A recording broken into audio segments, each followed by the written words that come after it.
Hello and welcome to the MS Trust podcast. I'm Helena and I work here at the MS Trust, a charity that's here for the MS community, for every MS, every day. We are here to provide information and support to help people navigate MS every day. We also are working to drive excellence, equity and consistency across MS treatment and care. And we're powering research into the issues that matter most to people living with MS, making sure those insights are turned into real action.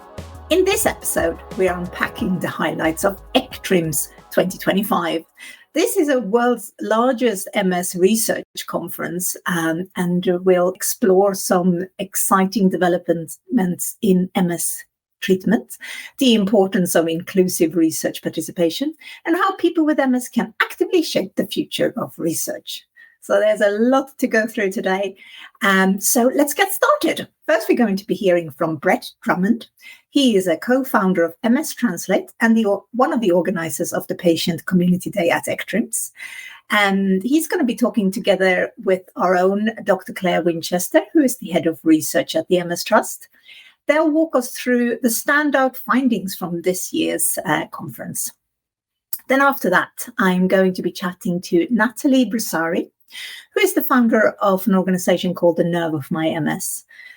She spoke at ECTRIMS about why representation in research is vital, especially from people of the Black backgrounds. And then finally, I will be joined by Lucy Taylor, who is the MS Trust CEO, for a conversation about how the MS Trust fits into the world of research and what she made of ECTRIMS. So let's get started. First up, Brett and Claire. So today we're going to talk about all things ECTRIMS, and I got two guests with me today. Thank you both for joining me. I've got Claire Winchester and Brett Drummond. Could you start by telling us who you both are and what you did at ECTRIMS? Let's start with you, Brett. So my name's Brett Drummond. The accent's going to give away that I'm usually on the other side of the world from Melbourne, Australia, and I'm an MS researcher by background, but also science communicator, and so I'm co-founder of an initiative called MS Translate, which aims to communicate MS research in a way that's accurate and easy to understand for people living with MS. And I sort of attend ECTRIMS in that role, but I also host the ECTRIMS podcast, and I host and moderate ECTRIMS Patient Community Day as well. Big fan of the ECTRIMS podcast. I always feel like I have to be on my best behavior now when we got another podcast person on the podcast. Not at all. All right. And Claire Winchester, we've seen you on the podcast before, but for anybody who don't know who you are, who are you? Yes, you do drag me along quite often. It's lovely to be here again, Helena. I'm Claire Winchester. I head up the research and the engagement team here at the MS Trust. So it's my job to not just support research that's happening out there in the world of MS, but also to help to translate it and communicate it back to our audience at the MS Trust.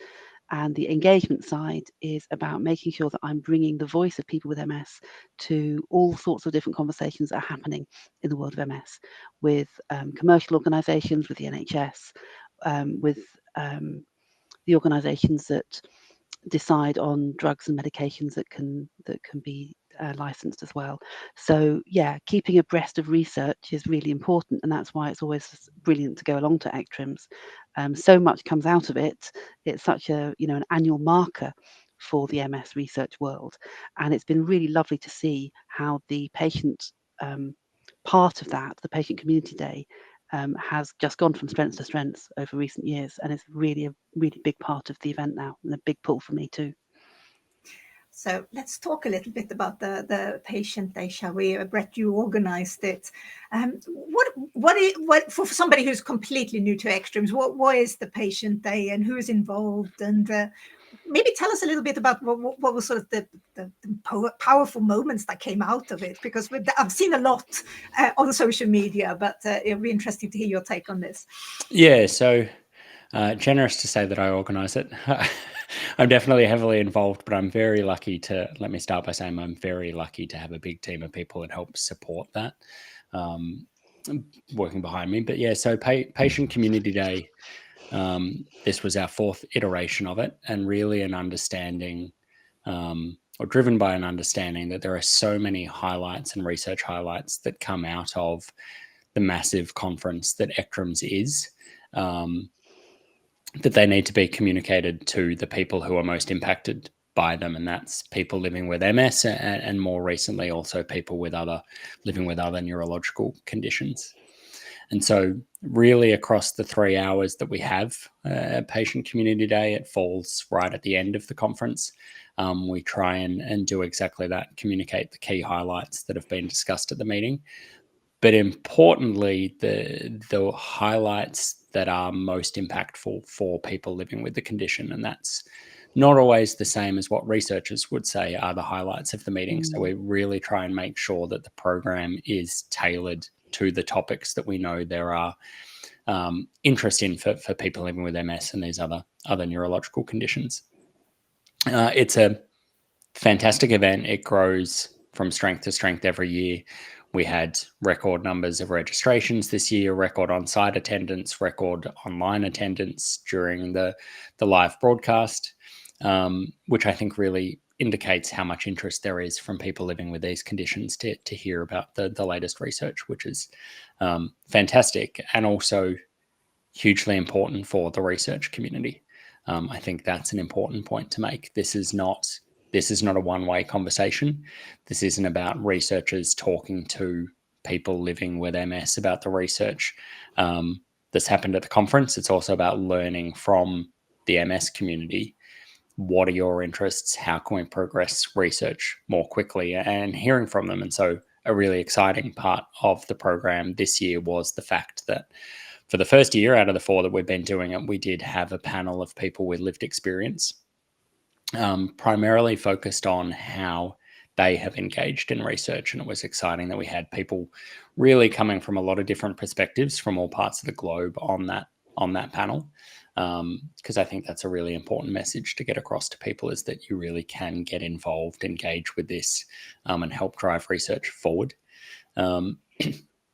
And then beyond that, and I'm sure we'll talk about this in more detail, there was just some really exciting research highlights that came out of the conference. And I think for me, it's quite a privileged thing that I can sit up on stage with, leading neurologists and research from around the world and share all of the stuff that we're really excited about to people living with MS and there's other neurological conditions around the world. And this year was no different. There was some really exciting things that had come out of the meeting. I think it's funny when you work in the world that we do, because some of these people who attend these conferences, they are like rock stars, aren't they? You just think it's really cool to be able to talk to them and see them, because quite often we just read their papers or we see them on screen and we see their names in things, but actually to see them and hear them talk and be there to actually chat to them it's amazing. Yeah, that definitely hasn't changed for me. Yeah. So I still have pinch me moments when I'm talking to all of these people who, as you say, have read the publications, all of the work that they've done. It's pretty amazing.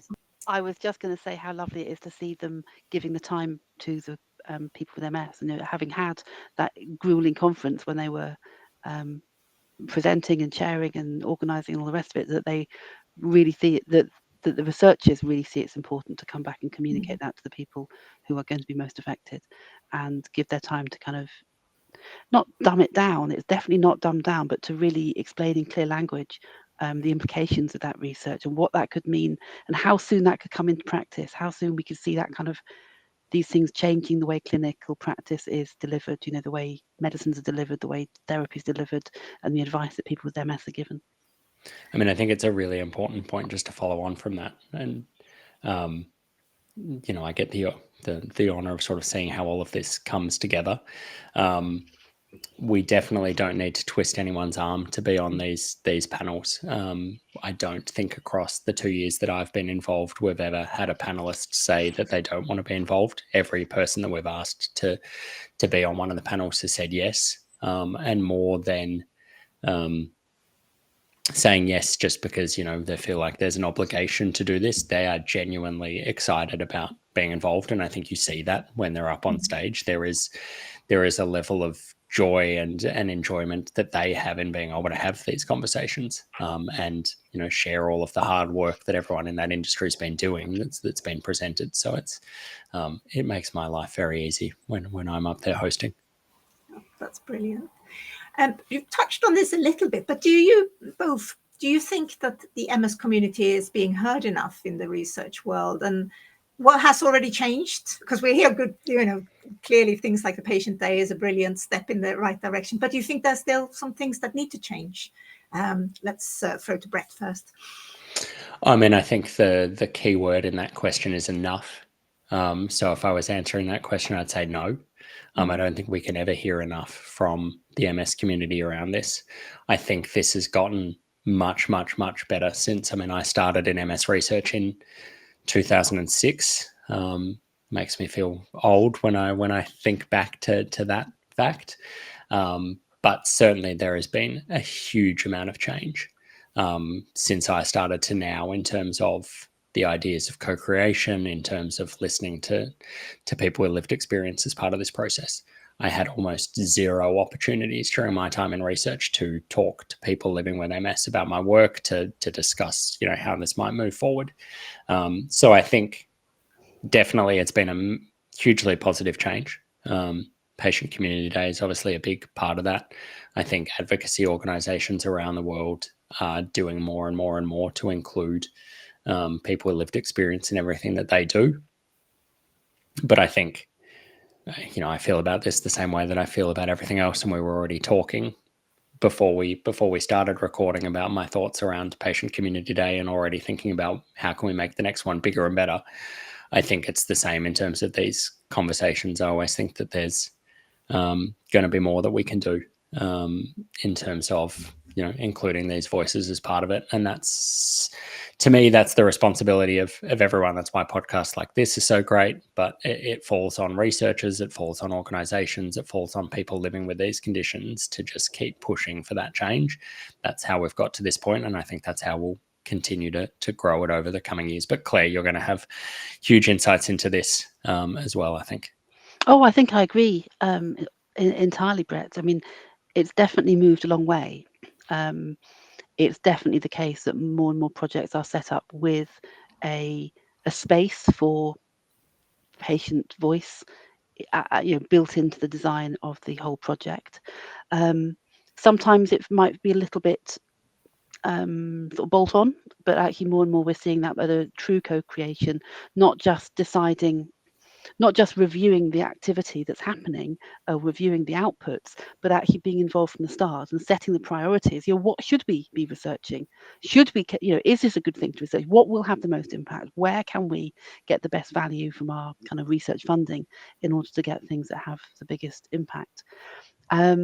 And the other thing the other sort of dimension where we can do more is probably to increase the diversity of people who are involved with research.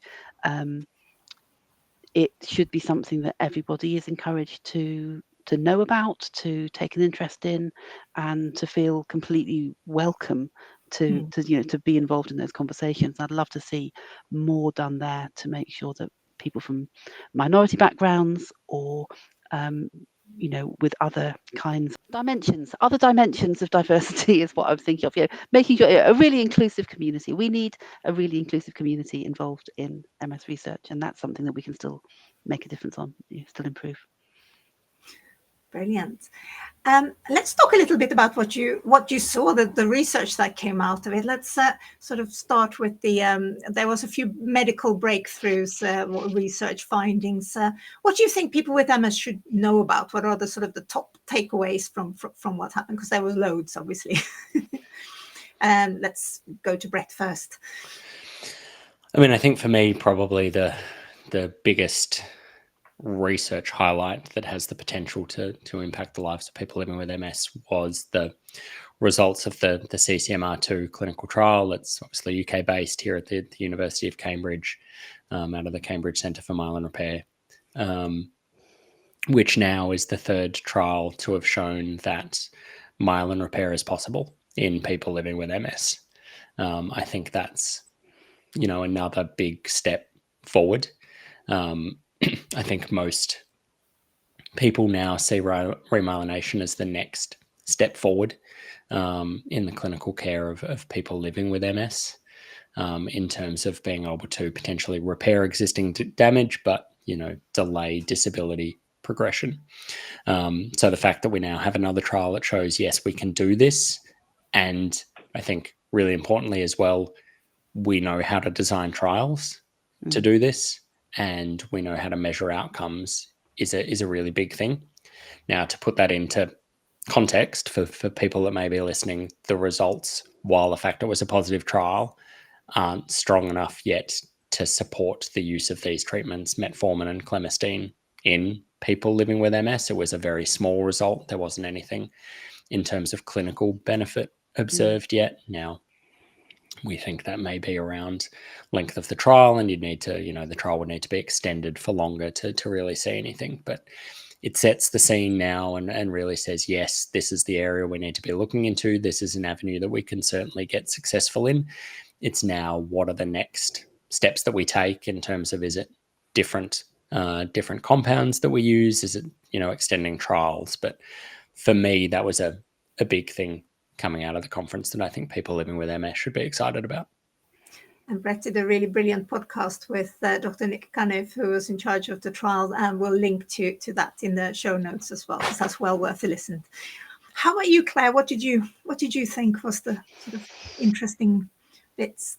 I think I was really interested in a lot of the stuff around rehabilitation, actually, and we've seen a lot more interest in aging and MS, and people looking at what's going on there, untangling some of the things that happen as your brain and body age when you have a condition like MS, and also the overlay from going through menopause, for example. Now, these are things which have only really begun to be really studied in detail fairly recently, even though it's something we're all going to do.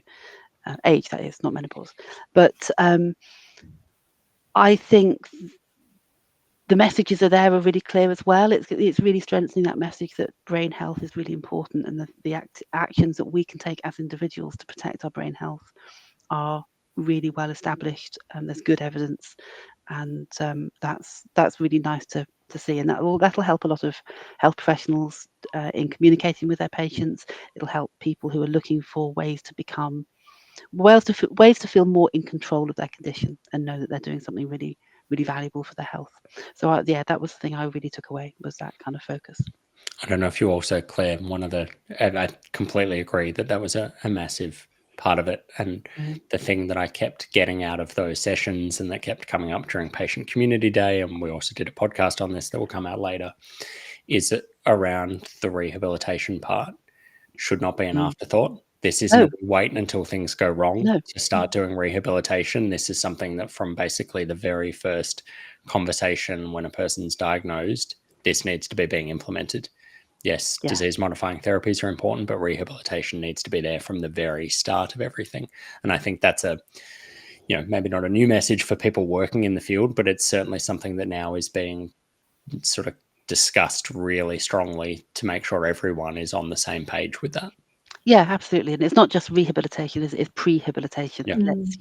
Let's get ahead of that, of any kind of functional decline. Let's absolutely take the lifestyle steps we need to make sure that we're protected as far as possible.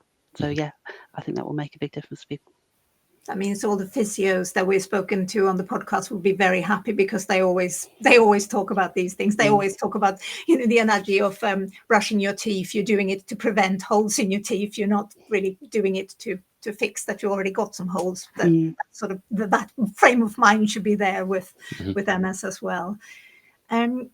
I know one thing that they've spoken a lot about coming up to ECTRIMS. I don't know if any of you would like to try to explain it, but the McDonald criteria, that's something we've heard about for a while now. What does the changes actually mean for people that are sort of in the process of getting diagnosed? Because I guess it doesn't really matter too much for the people who have already been diagnosed.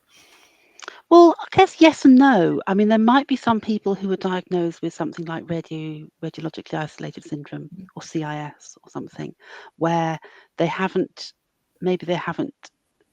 accumulated enough evidence for their neurologist to give them a diagnosis. Yeah, this is MS, and we can begin to treat it. But there might be some people, but it'll be a very small number of people who might actually say, actually, maybe we should go back and revisit this diagnosis.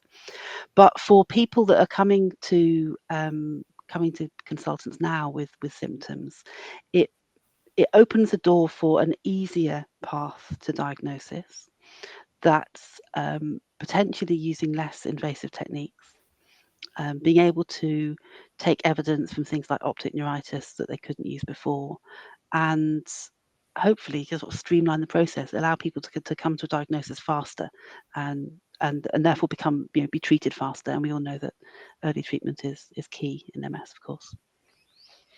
Yeah, I mean, I completely agree. I think from all the conversations that we have with neurologists around this, the new criteria to really try and reflect those situations where in the past neurologists would have been very confident that a person has MS, but under the criteria couldn't diagnose them as such. I think that's one thing. So we can get, as you say, people diagnosed quicker onto treatments earlier. And I think the other important point around it, and one of the key considerations when these ones were being made, was let's make sure we have diagnostic criteria that can be applied globally. So there's been a real point around, well, let's not include something that requires a piece of machinery that, 3 centres in the world are going to have. And if you're living in different parts of the world, you're never going to be able to do this. That's really been taken into account. So I think, for people living in different parts of the world, this may also make the pathway to an MS diagnosis easier, which I think is certainly important and goes back to, points around diversity and thinking about the fact that MS is a global disease and we need to really be considering that. That's really positive. So we spoke a little bit about you were saying about rehabilitations and menopause. Well, what's some other things? Because I've seen a bit on lifestyle changes. There was a bit on diet and exercise, stress management. Is there anything that from here that you think could make a difference from people living with MS? I think the big headlines came around ultra-processed food and MS, and I thought that was a really nice steer. It's the kind of thing that sort of sometimes you just need that kind of thing spelled out. I don't think anyone thinks ultra-processed food is good for them, but the how bad it might be is always worth exploring. How about you, Brett? What did you like? I mean, I think one of the things that I was really pleased was a topic that seemed to be discussed quite a bit in the rehabilitation session was mental health. I think we don't talk about it anywhere near enough. We people who are involved in the space know all of the statistics. We know that people living with MS are at higher risks of getting depression, anxiety, so higher rates of suicide than the general population. We know that this is there. Do we talk about it enough and talk about management strategies of it enough? Probably not. I mean, there is often a focus placed on the physical symptoms, and these maybe have been in the past left a little behind. I would put in that cognition was also a massive topic at ECTRIMS 2025, but I think the fact that we're now including mental health is something where we're openly discussing it and thinking about strategies that this can be implemented more, and what are the clinical pathways where this can happen, because it's not, this isn't necessarily a neurologist thing. The interactions that people have in their appointments with their neurologists aren't necessarily going to be sufficient. Neurologists don't necessarily have the time or space to cover that in appointments. So how do we make sure that there's a whole system of people around the individual to make sure that all of these symptoms are managed? But yeah, for me, I think that was a huge positive that was part of the discussion. Absolutely. I think in the UK, we know that access to mental health professionals can be quite patchy, and it's sometimes difficult for people with MS to get a referral. But I think making it really clear that that's something that we need to think about when we're configuring services and commissioning services for people with MS. We need to have mental health and cognition in the mix there. So what do you think the outcome will be from something like that? Will that mean that it will make it easier to get appointments, or is it, because it's all good that they're talking about it, but then how will they follow through, do you think? I think these things kind of They do take a little while, but it's Mm. evidence that MS service leads can then take to their commissioning body and say, look, Yeah. We've got a service that does we've got a good relapse service, we've got this clinic, we've got that clinic, we're looking after most of our patients, but here's a big chunk of unmet need. And it's for organisations like the MS Trust to then say, to help with that, to kind of support the business case around, well, this is something that will really make a difference. And it's not just to how people feel, but to how well they adhere to medication, about how they engage with lifestyle modifications, about their kind of about how quickly they come to terms with having a condition like MS, and the kind of social and economic and societal outcome from having people much better supported much earlier on will really come, will come into the planning phase and will become more important. And I think it's for people with MS to say, hang on, if this is a service I need, then I can actually voice it as well. I can point to the paper, this has been said, this is important and it should be offered. And maybe it will encourage more people to just ask, just ask for that support. It's part of MS. The symptoms are part of MS. You should absolutely be getting support with them. And were there any sort of interesting things? You mentioned cognition, anything there that we could, if somebody is struggling with their cognition, are there some, ideas or things that could be tried out here, or something that you can approach your MS team to ask about, or is this too early days? I mean, I think with any conversation we have around this, there's layers to it in terms of this. I think one of the interesting things that's being discussed at conferences around this is how effectively are we how effectively are we monitoring cognitive issues in people living with MS? And I think there is debate still around, how effective are the tests that we put people through for this? Are we picking up when people are actually experiencing cognitive decline? And it's a hugely important topic because there was a publication, only a couple of months ago that showed there is a group of people living with MS who have minimal to no physical symptoms but experience, significant cognitive decline. So it is really important that we're putting a focus on it. But if we can't detect it, how do we actually go about managing it? And then in terms of the management side of things, if we go down to that layer, I think there's still a lot of work to do. I think some of the best things that we have tie in with things that we've already talked about. We know that there are healthy lifestyle, brain health activities that people can be undertaking that help preserve cognitive function to a degree. It isn't something at the moment where there's just a pill that you can take that's going to preserve cognition for longer. So I think it's improved monitoring is going to be a big thing. People thinking about it themselves, monitoring it themselves, and sort of trying to get an understanding of, well, how is my cognition today compared to yesterday, compared to last week? The support networks that people have around them to also be taking note of that. And maybe, and this is true of cognition, this is true of mental health. It's sort of everyone pitching in for that. But yeah, I think there's still a lot of work to be done in terms of how do we try and reverse this.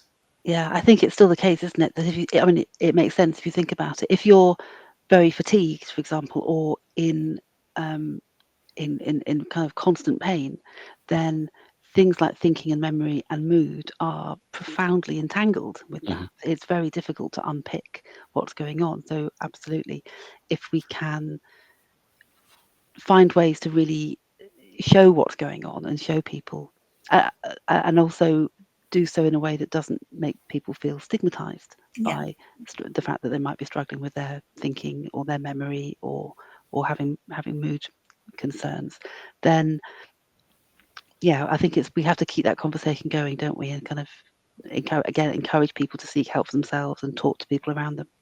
Yeah, talking about being stigmatized, bringing back what you were saying before about ultra-processed food, that's a bit of a hot potato, isn't it? No one likes to feel judged, but a hot potato would be great. Jack potato. Yeah, hot potato is good, but not a hot fried hash brown. Now, what I was thinking was, you mentioned that it sort of came up that that it obviously is bad, but what was the actual things that they were saying? What impact does it have on disease progression? For instance, is there anything like that people really need? Because you said people need to know. So what is it we need to know? I think one of the things that we know around the healthy diet versus the processed diet is really the inflammatory effects that it has. We know that a healthy balanced diet that's high in vegetables, high in fruit, tends to promote less inflammation in the body, and eating fried things tends to, sort of reinforce that inflammatory activity that's happening. So I think as a general rule, that sort of when we talk about diet, avoiding those things that we know that can promote inflammation, because we know that's a big problem in people living with MS, is what you're doing, and you're trying to reduce that. Now, in terms of the best diets and the worst diets, I think that's still a question that we don't really know, and the messaging is just still, try and do what we recommend to the general public, which is a healthy, balanced diet is the best way to go. But yes, I still think there's the mechanisms and things around that. The more we can understand, the easier it will be to go, yes to this, no to that. Yeah. But, I still think there's work to be done on that. Yeah, sometimes it's just about making a few simple, healthy swaps. It doesn't have to be about overhauling everything. It's just saying, actually, instead of this, I'll go for that, and picking something that's not processed in the same way. We will link to some of the bits that we've been talking about as well, if people want to find out more, because I'm guessing there's a lot to be seen that we can't all talk about today, sadly. Claire, how does the MS Trust translate some of this complex research into something is understandable and useful for people living with MS? I think the first thing we try to do is look at it, as Brett said, through the lens of what's going to matter to people with MS right now. And I mean, I know the stuff looking in the mid to long term is also fascinating. There's all sorts of new molecules and drugs and things on the horizon. But we know that the journey from starting to test a new drug to actually getting it licensed in the UK for people to take could be decades. So I think the first thing to do is to look at the research that is something that people can do for themselves, or people's nurses and doctors can start doing as routine practice. So, and then it's about putting that research in context. Why is it important? What, against the backdrop of what's gone before, what's the understanding? How's this changed the understanding that we have?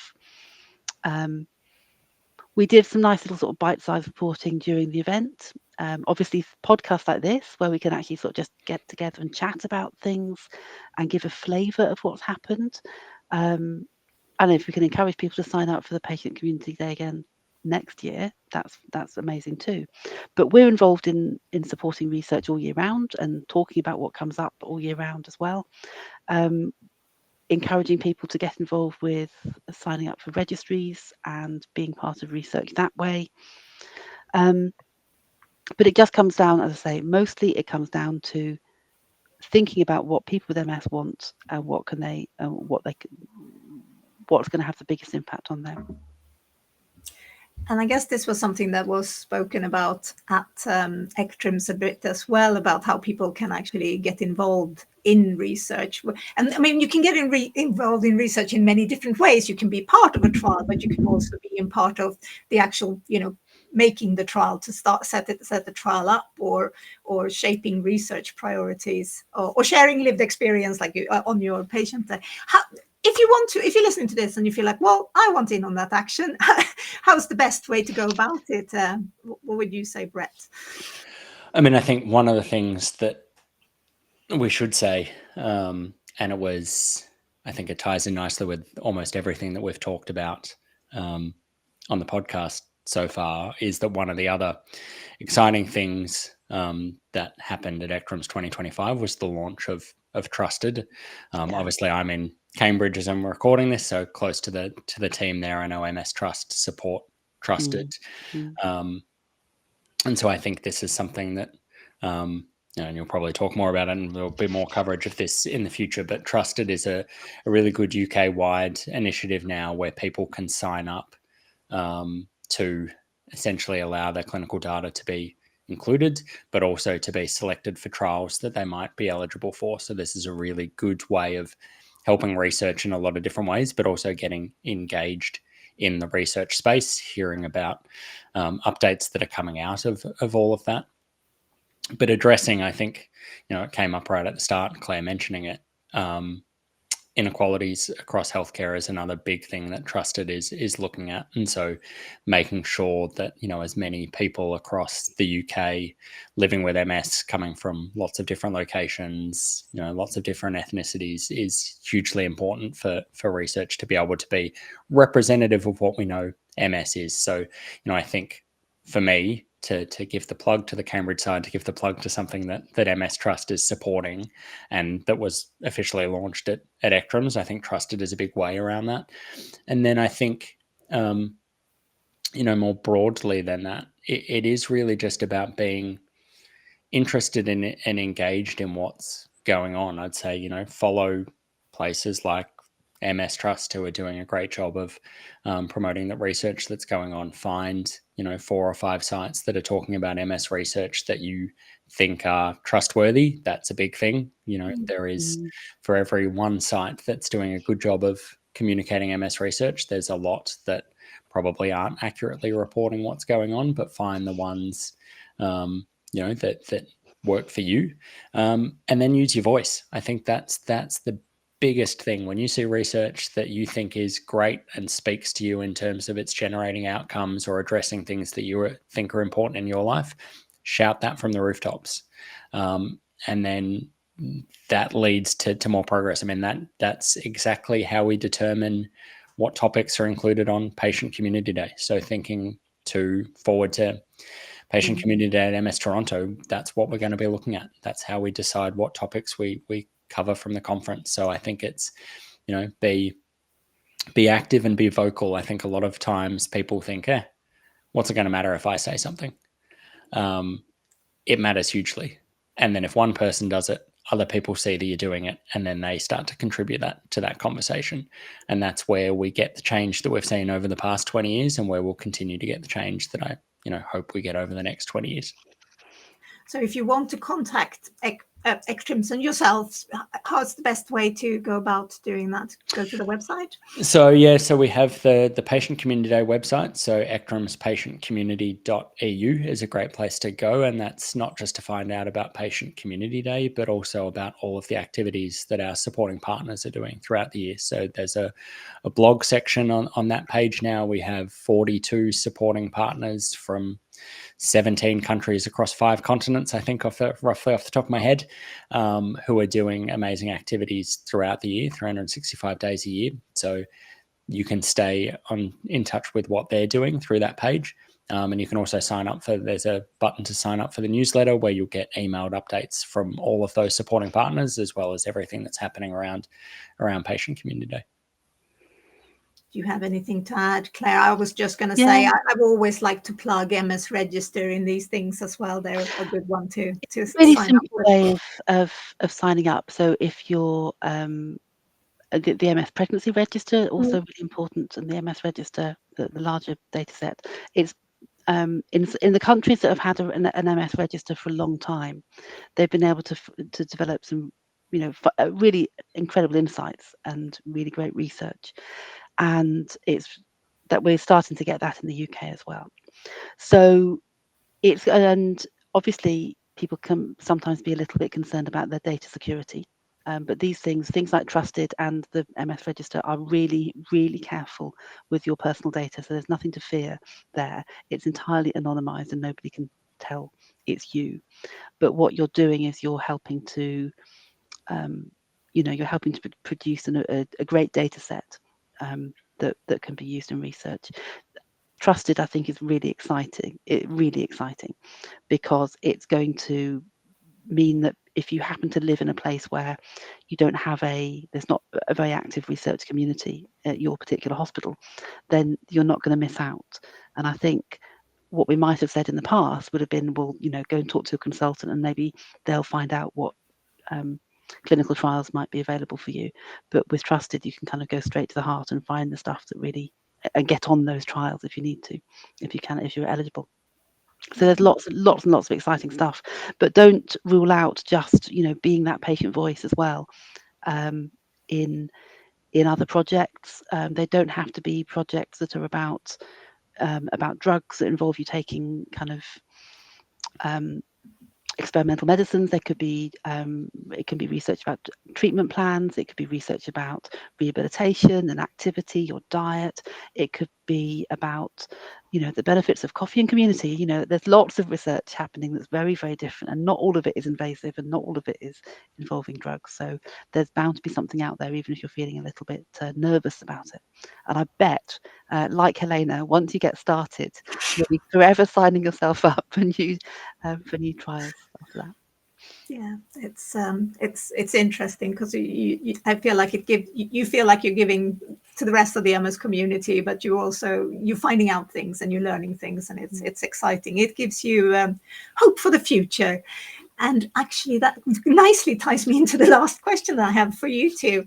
Looking ahead, what gives you hope about the future of MS research and care? Well, I would say it's the fact that we are listening more and more to people with MS about the priorities. For a long time, it was about looking for developments and things that were quite easy to find or easy to fund. And now it's much more focused about what are the difficult problems in MS and how do we tackle them. And the kind of anecdote about the man in the dark looking for his keys. I said, well, did you drop your keys there? No, but I'm underneath the lamppost. I can see here. I know my keys aren't here, but this is where I can see. And I think we're now really starting to open out that light and kind of shine the light in different places where the keys might actually be, if you know what I mean. How about you, Brett? I mean, I think for me, the biggest thing, having come out of an ECTRIMS conference not too long ago, is that you see how big and how committed this community is to making change. And I think that goes across all levels. I mean, we had a record attendance in Barcelona. Claire and I were talking before. It was, I think the numbers were over 9,500 people joining on site and online. Working across so many different areas of research. We're talking, 10 on sessions going concurrently, 4 sessions a day or something, 7 presentations in each session. Like, I'm not going to try and do the maths on the spot around how many presentations that is, but so many different things being discussed. And then, as Claire said, the fact that then, at the end of that, we then have a really full lecture hall, giant lecture hall of people living with these conditions who are getting to have face-to-face conversations or online conversations with the people who are driving this research forward. I mean, you can't come out of an event like that without being hopeful of where we're going to go, because I think once you have a community that is so driven and so dedicated and so inclusive to including everyone as part of that process, results are going to happen. It's the one thing, as someone who used to work in a lab, progress is frustrating. Progress is much slower than we would all like it to be. But you can't help but make progress with everyone working together like that. So I think for me, that's the biggest thing that fills me with hope that we're going to continue to make strides forward. It is really, really exciting. That's fantastic. Thank you both so much for chatting to me and letting me know what I missed out on.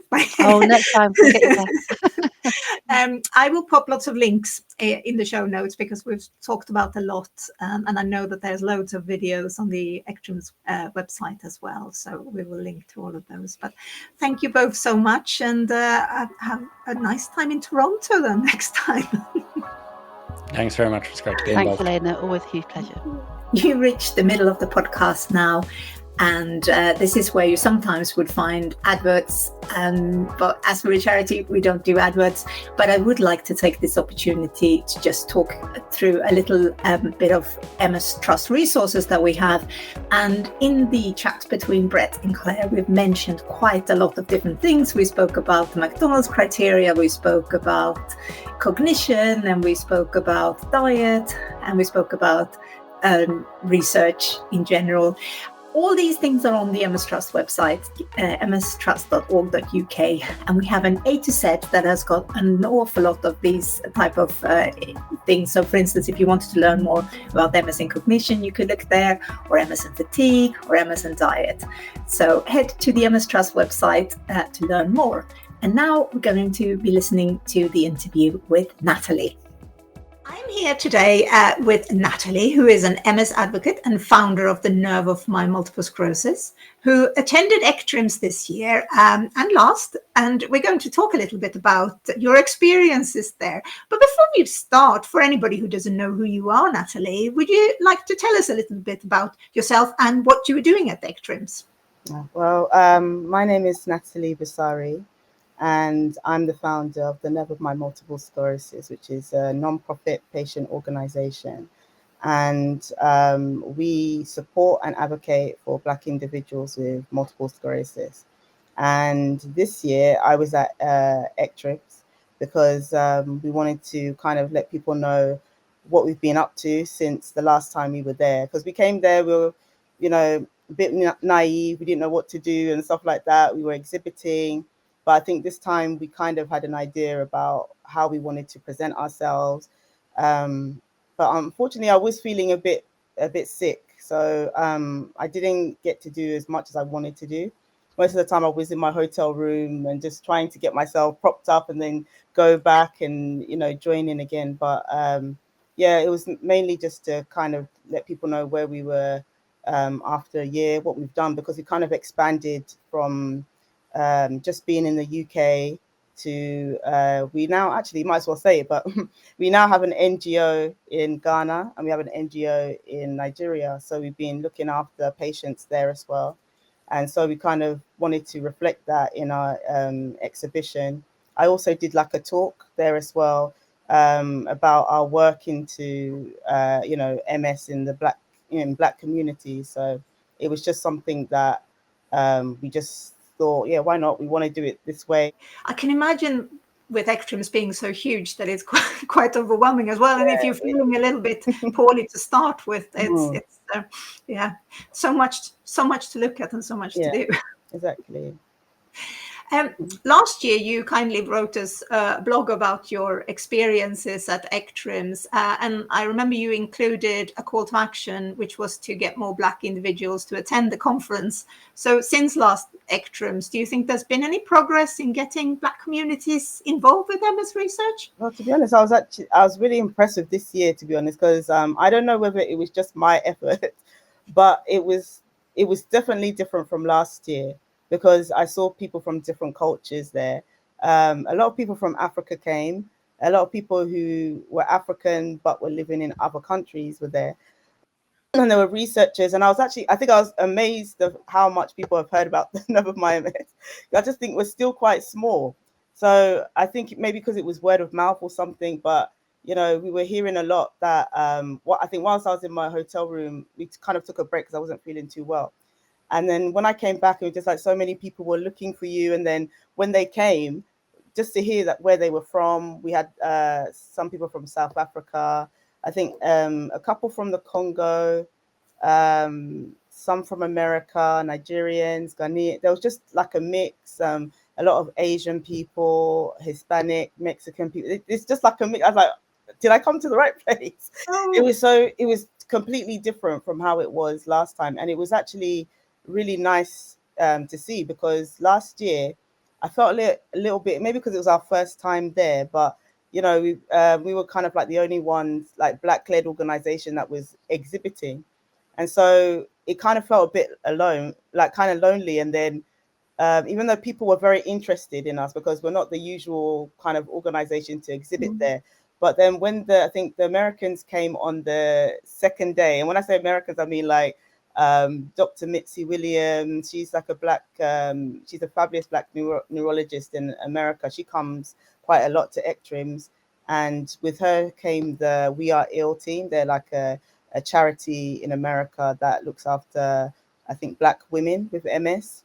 And I was really happy to see them because I'm a massive fan of theirs, and to see them there was amazing. So they were all kind of coming together. I brought my neurologist, because we have like, not my own neurologist, but we have like ambassador neurologist, Dr. Jete, and till this day we're still saying that he's the only Black neurologist in the whole of UK and Ireland who specializes in MS, because there is like quite a handful of Black neurologists, but they don't specialize in MS. So he came along with us, ECTRIMS, last year. He couldn't make it this year, but it was actually nice that he came along, and we had them there as well. And it's even better this year. So I was just like, wow, because it kind of feels like this is how it's supposed to feel, because you should be able to see people who look like you as well and just be comfortable. And I know that a lot of Black people, when they go into spaces that they don't see people who look like them, some people feel a bit, I mean, I don't feel like that because of just how I was brought up, but a lot of Black people, when they're in a room full of white people, they tend to feel like, okay, this is not where I'm supposed to be. I don't feel comfortable. So it was nice to see like a lot of different cultures there. You just felt comfortable, like this is how in reality MS looks like. It affects everyone, and it was showing that in ECTRIMS, so it was really nice. That's really encouraging to hear, because I do remember reading your blog thinking, oh, well, this is a bit disappointing considering that it is a world conference. This is not just, just UK. I mean, in UK it's bad enough if it's not representation, but it's like if it's a world conference, there certainly needs to be more people than just people from the white community. So that makes me happy to hear. So you said about people not sort of, if you come into a room and you don't see people that look like yourself, how do you think that researchers who are like trying to get people to come to, their trials can actually do a better job with building trust with underrepresented communities? Because I guess this is a struggle that we see all the time, that people might want to reach out to communities, but they're not getting anyone to sort of want to join into their trials. Yeah, I mean, I think I found I found something a bit odd about the whole thing at first, because I actually thought Black people didn't actually want to do research. When I started doing my community events, found out people actually do, but they don't know where to go to find these things. And I think one of the things that I've noticed that when I think it was one time, I think it was King's College University, they asked me to come along. I think it was like a Parkinson's kind of like event thing, and they were trying to find out, what is it, what can they do to bring more Black people, to get them more involved in the research. And I think they were more like, we do put the research out there, but the way they said it is like, if somebody was coming for an appointment, their leaflets would be there. But I know Black people, when it comes to being in like medical settings, you're not going out of your way to pick something up to read and stuff. You just want to get the appointment over and done with and then just leave, kind of thing. So I was saying that way you would never get Black people to be involved. You have to be intentional about going up to them and explaining as well. And even when I even had a few people in my community that I found out about certain like trials that were happening, I would lead them to that direction. They'll say, okay, I'll find some time and I'll go and do it. But then when I think one lady reported to me that she left quite instantly as soon as she entered, because he said the researcher, the way he was talking, he wasn't really explaining to her what was going to happen in the this clinical trial. And she was a bit worried. And when she was asking questions, I don't know whether she didn't understand what he was saying. It was very kind of technical and maybe scientific jargon that she felt bad always asking, sorry, what did you say? Sorry, can you explain that? So she just left because it was just too much for her.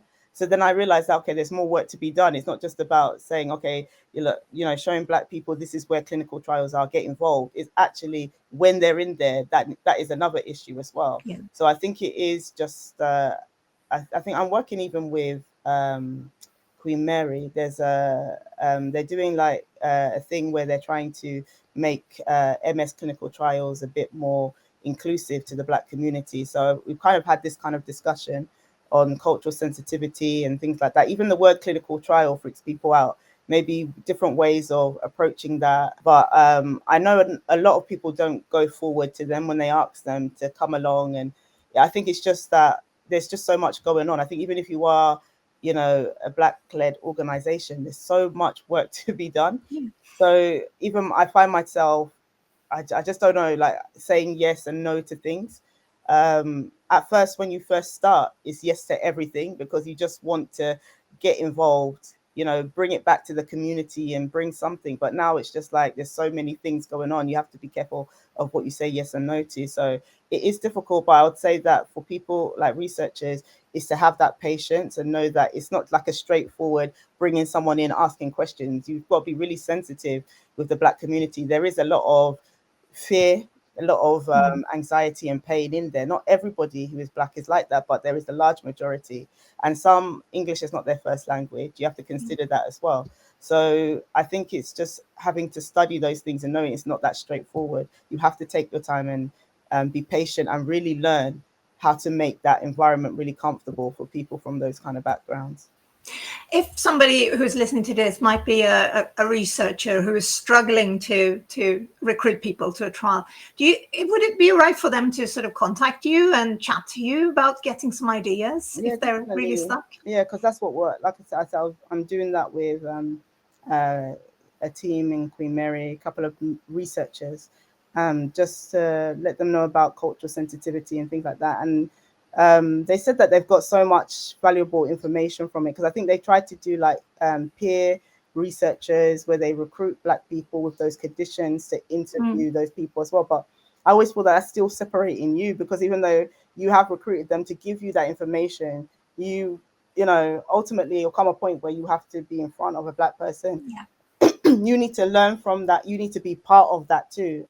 I know there's a gap, and I'm always happy to help. So whenever, you know, I'll always do it. I don't mind. And I want this gap closed, because the fact that there's this gap, the fact that it's 2025 and there's a lot of research out there and Black people are not on it. We still don't know why we get the disease so aggressively. And that makes me sad, because we can learn so much from this, help other people and find out maybe how to prevent. Because what hurts me is that when we've come to the point of, like, when I hear in conferences about prevention, we don't even know why they talk about preventing. It's just kind of like, it's sad that you can't really get involved in everything because, you know, you're not part of it, kind of thing. But sometimes when you see social media posts about, Black-led organizations, there will be people popping up in comments and sort of saying, oh, why can't I be involved in this? Why can't I come, white people talking about it? But actually what you're saying is they should come. They should come and listen. Yeah, definitely. Everyone should be involved, knowing what's going on, because it affects, I mean, as much as people don't think it affects them. Like someone was saying, like, white people don't, because sickle cell doesn't happen to them, that's why they don't listen to us. That's why they don't really care. But people don't know that sickle cell does affect white people as well. There's some white people who do have sickle cell. Maybe not that many for them to be campaigning about it, but ultimately, when a Black person has sickle cell and they need a transfusion, it has to come from a Black person in their community. But it just shows that we do all still need each other at the end of the day. This has been super interesting, Natalie. I think it's clearly a lot of work that needs doing, but it's really encouraging to see that you felt that ECTRIMS has at least changed in the right direction. We're just going to keep on at it, I guess. Definitely. Thank you.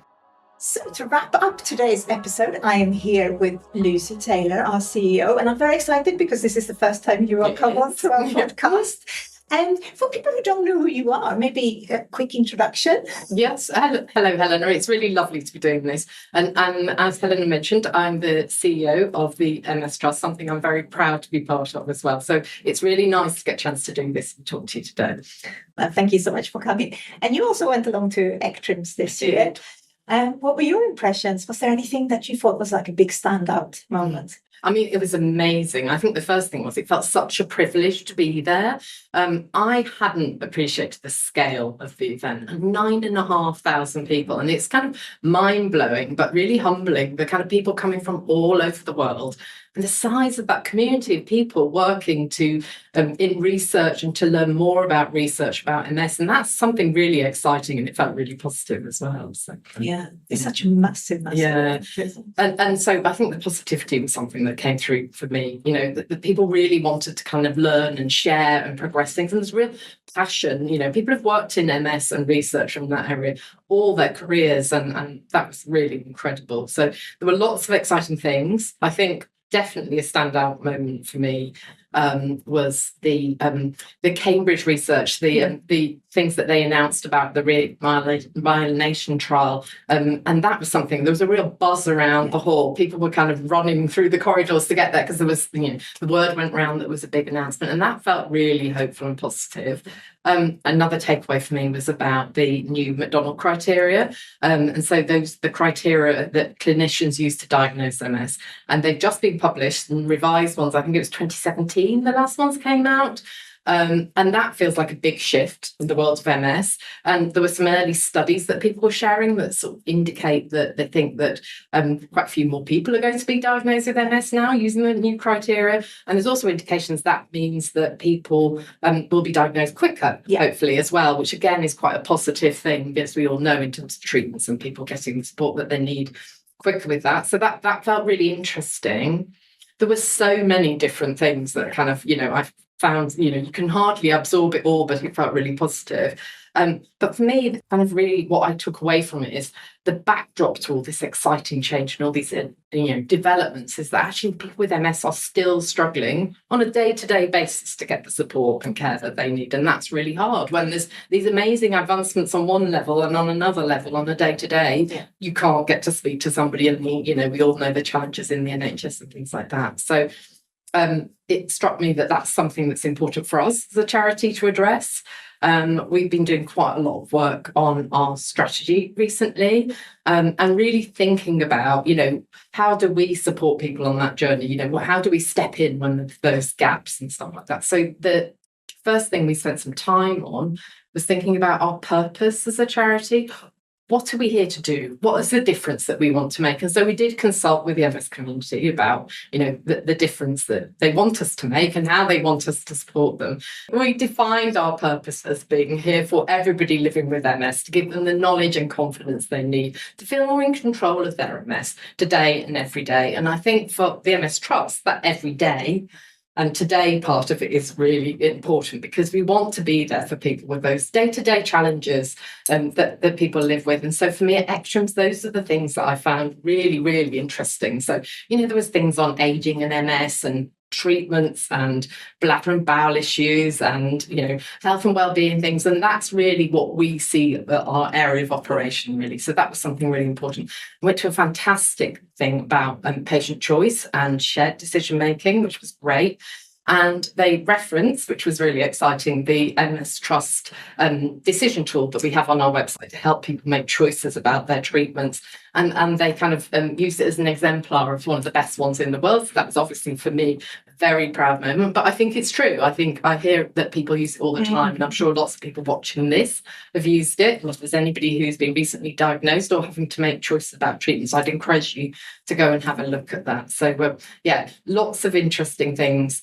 And for me, it's really important as a charity that we ensure that the research that's going on actually gets translated into the things that matter to people with MS. So we will continue to provide the information that we do in our support through our helpline and things like the decision-making tool, but we also do our conference for the health professionals, because we have a unique link with health professionals in training them at our foundation module, and our conference where we bring that research back to people so they can take it back to their clinical practice for people living with MS. And that's really important to us at the MS Trust. Yeah, it's really that kind of joining all the bits together. Yes. And I think that can sometimes kind of lack a little bit when you come to conferences like this, which is exciting topics and things. But then how do you actually get people with MS? And that's something I really love about. We have our conference where we bring over 300 health professionals working in MS together, and there's a real buzz where they're all sharing ideas, and it's not just the things on stage that they're hearing about, but I think that's very important, but the kind of sharing of good practice. And I think everybody is encouraged to take something away from it that will make a difference to people with MS when they see them in clinic that week, and I think that's really important. And you mentioned that we've just changed our strategy. Yes. We're working hard on that. And we are now moving into the world of research. Could you tell us a little bit more about it? How are we going to fit into this? It's really, really exciting. I think, for us, it's really important that we are doing research. We have an objective to power research into the things that matter for people with MS and to translate that into action. And I think, as I referenced through our conference and things like that, it's really important it does get translated into action.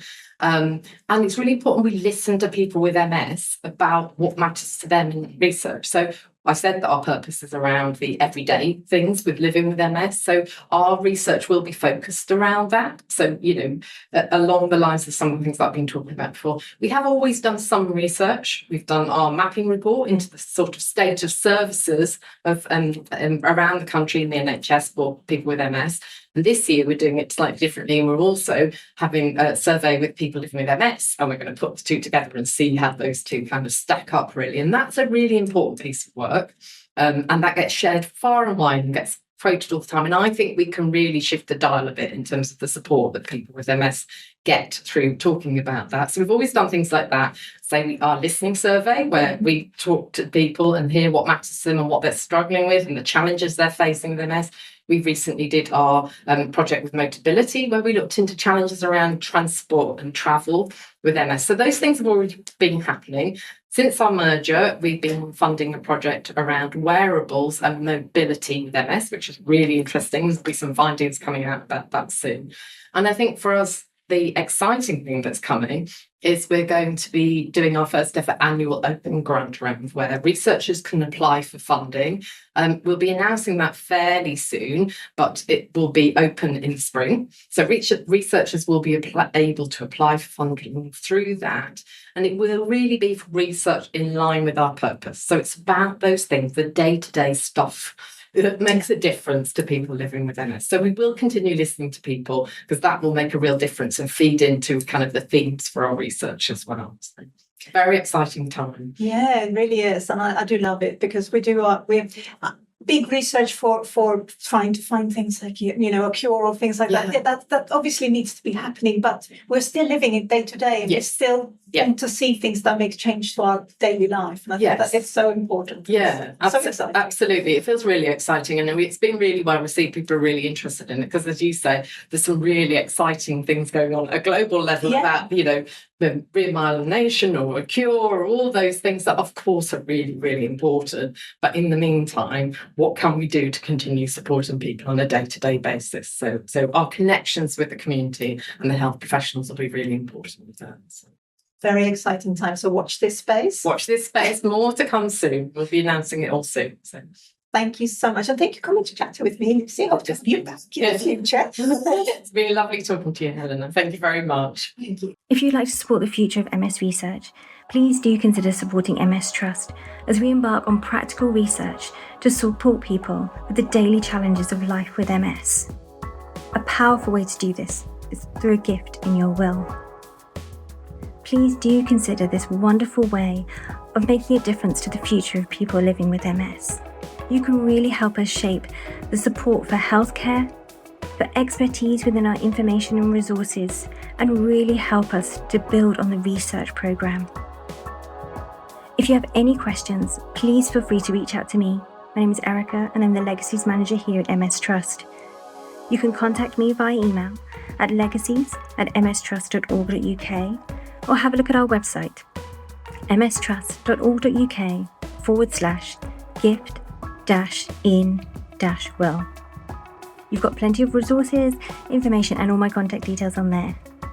Thank you so much for considering a gift in your will. It's a wonderful way to make an impact on the future of MS. So a big thank you to all our guests today, Brett, Claire, Natalie and Lucy. But before we go, just a quick reminder, if you have any questions about MS, our free helpline is here for you. Call us on 0800 032 3839, Monday to Friday, 10 a.m. to 4 p.m., excluding bank holidays. And if you're calling out of hours, just leave a message and people will get back to you. You can also follow the MS Trust on social media. So we are on Facebook, YouTube, X, TikTok and Instagram, and you can see updates, videos and other useful content here. And this podcast you can find on Spotify, Apple Podcasts, and Amazon Music, as well as on YouTube Music. And you can also find this podcast on YouTube if you want to watch it as a video. Please get in touch and let us know what you thought of this episode. Did you go to ECTRIMS virtually or in person? Let us know what you thought. And if you enjoyed this episode, please do think about leaving us a review. It really helps us reach more people. And until next time, take care, and I'll see you next month. Bye.